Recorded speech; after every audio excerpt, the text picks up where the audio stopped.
selamat datang di Pojok Santai.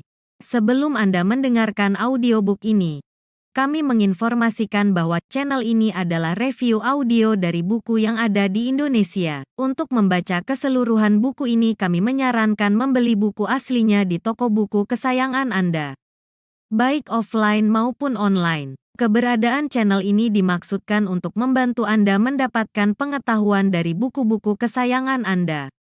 Jangan lupa untuk subscribe, like, dan komen. Selamat datang di Pojok Santai, channel khusus yang membahas komik dan novel dengan cara asik. Rupanya, Suto Sinting alias pendekar mabuk tidak mudah dikalahkan seperti yang disangkakan Putri Alam Baka dan Naga Dipa. Apa gerangan selanjutnya yang akan dilakukan mereka? Yuk langsung saja disimak video berikut ini.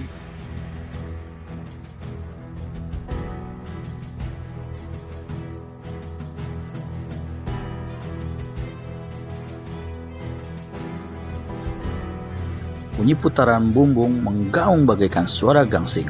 Wung, wung, wung. Pada saat itu, tubuh Naga Dipa pun ikut berputar-putar tak bisa dikendalikan berhentinya.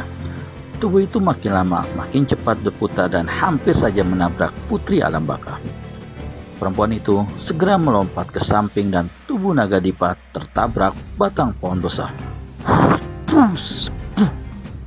Tubuh itu pun jatuh dalam geram kesakitan dan kemarahan. Bangun, lekas bangun, sentak Putri Alam Baka kepada Naga Dipa. Dengan perasaan masih pusing, Naga Dipa pun berusaha untuk bangkit. Lemah sekali kau, baru menghadapi jurus begitu saja sudah sempoyongan seperti orang mabuk. Pendekar mabuk sengaja melontarkan ejekan. Bawalah dia pergi. Aku yakin dia tak tahu arah pulang ke rumahnya, Putri Alam Baka. Perempuan itu menggeram marah karena bekas suaminya yang dibanggakan itu dihina oleh Suto. Maka sambil mencabut serulingnya, perempuan itu berkata, "Jangan merasa bangga dengan ilmumu itu, Suto. Tandingilah seruling saktiku ini jika kau berilmu tinggi."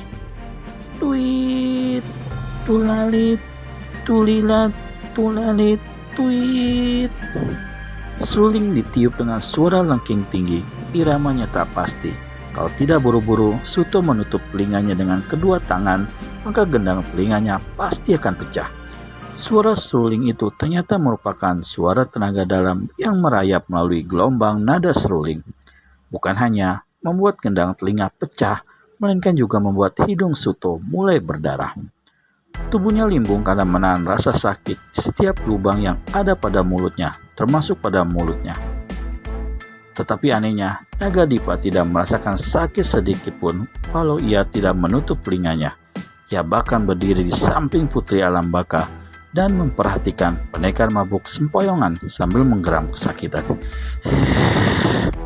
Darahnya makin banyak keluar dari hidung. Bunyikan terus serulingmu, biar aku yang menyelesaikannya sekarang juga. Kedua tangan Naga Dipa terangkat dengan gemetar. Setiap kuku tangannya memercikan bunga api warna biru bagai tali-tali menyala yang berkeliaran mengelilingi kuku ke kuku. Pendekar mabuk tak bisa bersiap menghadapi pukulan Naga Dipa karena tangannya mendekap lubang telinga kuat-kuat. Hanya saja, ia masih bisa melihat pelebatan kedua tangan Naga Dipa yang mirip gerakan orang memercikan tangan basahnya. Trat!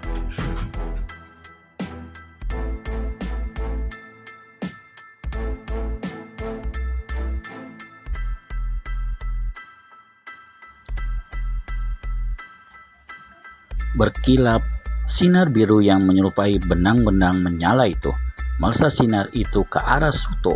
Dengan cepat kaki Suto menjejak ke tanah dan melompat 5 langkah ke samping kanannya. Ia jatuh di sana dan melompat 5 langkah ke samping kanannya. Ia jatuh di sana sambil berguling dan tetap mendekap telinga. Bugar! Suara ledakan menggema keras akibat cahaya biru dari kuku-kuku Naga Dipa itu mengenai sebatang pohon yang tadi ditumbangkan oleh pendekar mabuk. Pohon itu menjadi pecah menjadi serpiang-serpiang kecil tak berbentuk sedikit pun. Tulalit, tuit, tuit. Betul Nani. Tweet. Seruling semakin nyaring. Kepala pendekar mabuk bagaikan mau pecah rasanya. Ia menahan tangisnya kuat-kuat untuk menutup telinga agar tak ditembus suara seruling itu. Sementara darah sudah mulai banyak keluar dari lubang hidung, sudut mata dan mulut. Ia terpisah dari bumbung tuaknya sehingga ia tidak bisa menggunakan bumbung itu untuk menangkis atau melawan serangan Nagadipa dan Putri Alam Baka. Pendekar mabuk berdiri dengan lututnya sambil mulutnya ternganga menahan rasa sakit di kepala. Pada waktu itu, ia melihat Nagadipa melepas tudungnya dan melingkari tudung itu dengan jari tangannya. Maka tudung itu tersebut menjadi menyala biru. Mampuslah kau sekarang, murid Senting. Ya!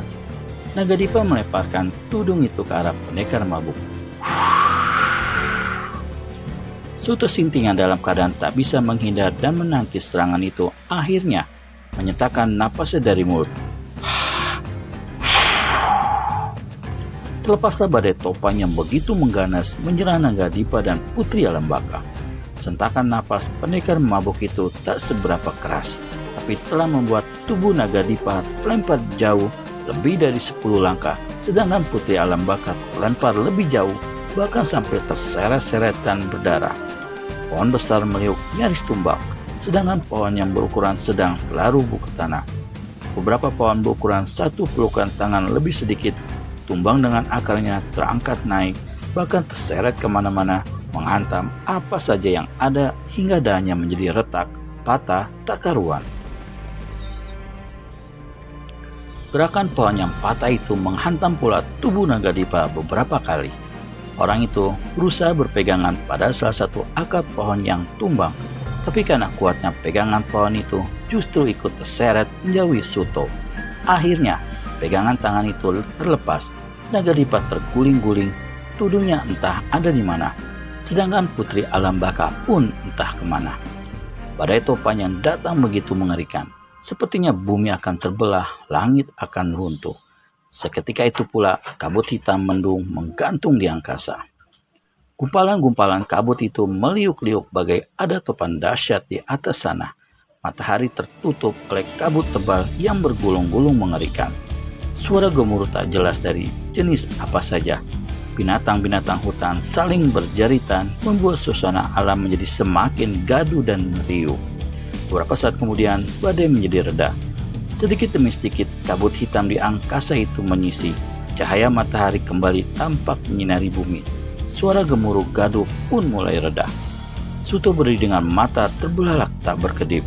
Ia sama sekali tak menyangka kalau sentakan napasnya menjadi sedemikian dahsyat dan mengerikan. Bumi seperti habis dilanda kiamat setempat. Bahkan Suto melihat tanah yang longsor pada sebuah lereng. Ada yang terbongkar dari keadaan aslinya.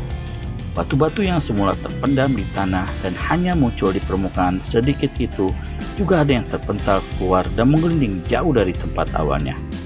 Entah berapa yang tumbang dan rusak berat akibat badai dahsyat tadi. Bahkan pohon besar pun sampai sekarang masih meliuk dan tak bisa kembali tegak dari posisinya semula. Pusaka tuak setan. Ruang Suto menjadi tegang dan ngeri sendiri. Aku telah mengempaskan napasku, dan napas itu adalah napas tuak setan. Mengerikan sekali. Lantas, bagaimana nasib Nagadipa dan Putri Alam Baka? Di mana mereka? Putri Alam Baka ditemukan oleh Maharani dalam keadaan sangat menyedihkan.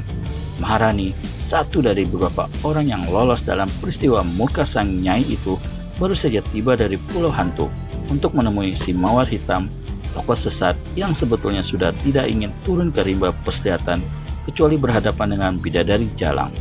Maharani sungguh terkejut dan menjadi perang melihat teman seperguruannya dalam keadaan terkoyak-koyak sekujur tubuhnya.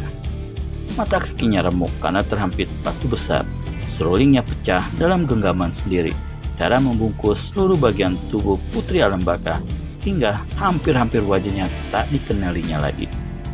Jika tak melihat seruling pecah di tangannya, Maharani tak dapat mengetahui siapa tubuh yang terkapar lumur darah itu.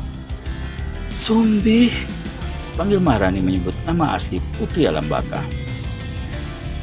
Bagaimana nasib Putri Alam Baka selanjutnya? Temukan jawabannya di video selanjutnya hanya di channel Pojok Santai. Segera subscribe tekan tombol lonceng untuk mendapat notifikasi video terbaru dari kami. Terima kasih dan sampai bertemu kembali.